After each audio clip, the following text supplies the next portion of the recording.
معجزہ اپنے اوپر کسی کو حاوی نہیں ہونے دیتا، یہ یاد رکھیے. ہو معجزہ اور اس کے اوپر کوئی حاوی ہو جائے نہیں، بلکہ معجزہ دوسرے کو عاجز کر دیتا ہے. معجزہ دوسرے کو عاجز کر دیتا ہے، معجزہ خود عاجز نہیں ہوتا. تورات اگر معجزہ ہوتی تو آج تورات میں بھی تحریف نہ ہوتی. انجیل مقدس اگر معجزہ ہوتی حضرت عیسیٰ علیہ السلام تو آج اس میں بھی تحریف نہ ہوتی. لیکن اب آئیے امام الانبیاء کی طرف، رسول رحمت صلی اللہ تعالی علیہ وسلم کی طرف. اللہ سبحانہ و تعالیٰ نے بے شمار آپ کو معجزات عطا فرمائے ہیں. آپ کا معراج کا معجزہ بہت بڑا معجزہ ہے.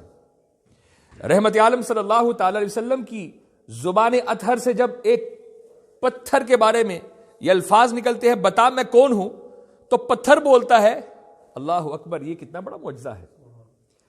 درخت آپ کے بارے میں گواہی دیتے ہیں آپ اللہ کے رسول ہیں، یہ آپ کے معجزے ہیں.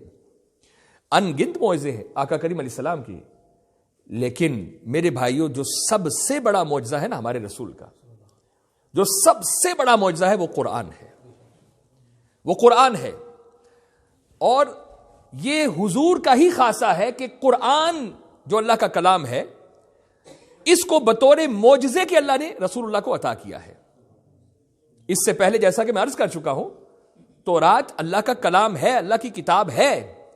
انجیل بھی اللہ سبحانہ و تعالیٰ کی کتاب ہے اور حق ہے، لیکن بطور معجزہ نہیں ہے. بطور معجزہ اگر کوئی کتاب ہے تو وہ صرف قرآن ہے. یہی وجہ ہے کہ 1400 سال سے زائد عرصہ گزر گیا ہے، قرآن کا ایک لفظ بھی تبدیل نہیں ہوا، اس کا ایک حرف بھی تبدیل نہیں ہوا. وجہ کیا ہے؟ یہ معجزہ ہے. معجزہ کو کوئی حاوی، اس پر کوئی حاوی نہیں ہو سکتا. معجزے کو کوئی عاجز نہیں کر سکتا، معجزہ سب کو عاجز کرتا ہے. اسی لیے تو قرآن چیلنج دے رہا ہے. کیا چیلنج دے رہا ہے؟ وَإِن كُنتُمْ فِي رَيْبٍ مِّمَّا نَزَّلْنَا عَلَىٰ عَبْدِنَا فَأْتُوا بِسُورَةٍ مِّن مِّثْلِهِ وَادْعُوا شُهَدَاءَكُم مِّن دُونِ اللَّهِ إِن كُنتُمْ صَادِقِينَ.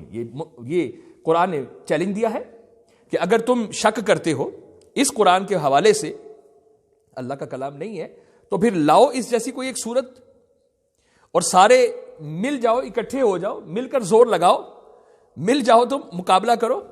آپ دیکھیں کہ آج صدیاں گزر گئی ہیں، جہاں ہم رہتے ہیں جس ماحول میں، اہل مغرب میں بڑے بڑے ایسے لوگ اٹھے ہیں جنہوں نے اسلام کے خلاف بہت کچھ لکھا ہے، بہت کچھ لکھا ہے. لیکن کسی کو یہ جرت آج تک نہیں ہوئی اور روز قیامت تک نہ ہوگی کہ وہ قرآن کے مقابلے میں کوئی کتاب لا سکے. قرآن کے مقابلے میں آج تک کتاب نہیں آ سکی کوئی.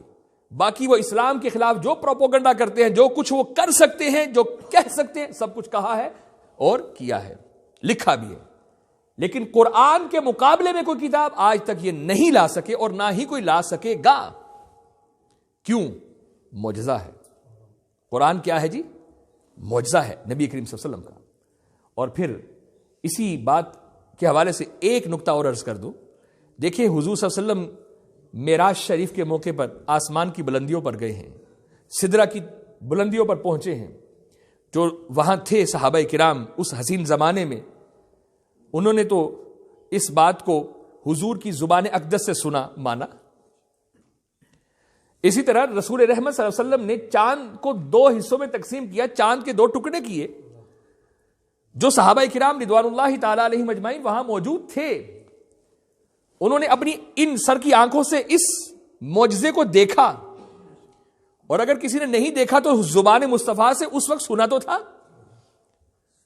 اس طرح اگر میں یہ تفصیلات میں جاؤں تو بڑی ایک لمبی فہرست ہے. میں اسی پر انحصار کرتے ہوئے اپنے پوائنٹ کی طرف آتا ہوں. آج کسی نے آقا کریم علیہ السلام کے اس معجزے کو تو نہیں دیکھا، چاند کے 2 ٹکڑوں کو ہوتے ہوئے نہیں دیکھا نا.